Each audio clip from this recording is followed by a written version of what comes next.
Hello and welcome back to KD's Businesses. Michael Lapide here, going to talk to you about the obligations of your business. In order to be in good standing in your business, you have to make sure you keep up with your obligations. Well, what are some of these obligations?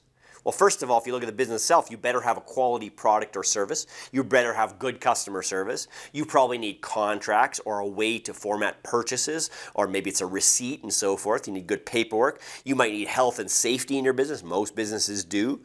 Systems, processes, right? Procedures, manuals, you have to have that. Employees and contractors, you might need people to work for you, third party or in-house. And you got to make sure you have good overhead. You can manage your overhead. You know what you need for your overhead. Now, those are basics, but what about if you were the director of your corporation? You also have more specific obligations. You are the fiduciary of the business as the director, and you have the fiduciary obligation to the shareholders, so you must act in the best interest of the shareholders. Otherwise, that's a potential liability. That's your obligation.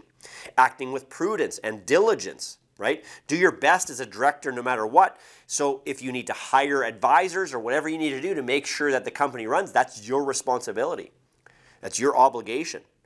You're obligated to be honest and loyal, right? You can't commingle the property of the corporation, start mixing, I'm going to take this and over here and give it away in personal, and I told this and claim it on my taxes and all of these things. You got to be honest, you got to be loyal, and you can't just use things for your benefit, right? You are the director of the corporation. You're responsible for the corporation.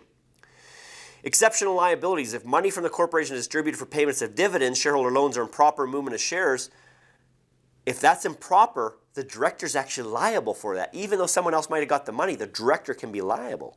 So that's an obligation. You're also obligated that if the corporation is going to go under, that you deal with bankruptcy or dissolution or being struck, whatever it is, however you're going to wind down the corporation, you're responsible to wind it down. If there's share transfers or anything to do with the shares, you could be held liable if it's not done properly.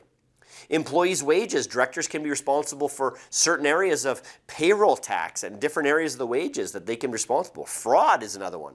Environmental legislations. These are the director's obligations, and of course liable for certain taxes, GST for example, and corporate tax in certain circumstances where the company didn't pay its corporate taxes and gave the money to someone else from the profits instead.